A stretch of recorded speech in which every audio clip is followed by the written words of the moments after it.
সুতি বিধানসভা লক্ষ্মীপুর অঞ্চলের অন্তর্গত নদী ভাঙন পরিদর্শন করলেন জঙ্গিপুর সাংগঠনিক জেলা তৃণমূল কংগ্রেসের সভাপতি তথা সাংসদ মাননীয় খলিলুর রহমান মহাশয় এবং ভাঙন প্রতিরোধের জন্য কেন্দ্রীয় মন্ত্রীকে চিঠি করার পাশাপাশি সংসদ অধিবেশনে দাবি তুলে ধরলেন সাংসদ খলিলুর রহমান মহাশয়।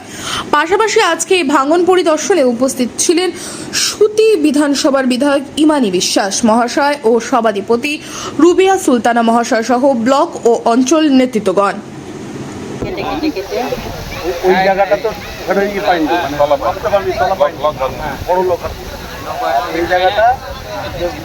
নেমেছে মোটামুটি 25-30 ফুট হবে। বোল্ডার ফেলে দেওয়া যায়, ওইটাতে বেশি বোল্ডার হ্যাঁ বোল্ডার ফেলবে না, বোল্ডার নেই বোল্ডার ফেলে দিকে ফেলবে তোরা বোল্ডার অল্প বোল্ডার দিছে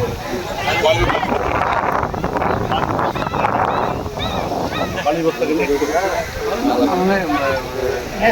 পাঠান না ইরিগেশন লোক কালকে এসেছিল বলে যে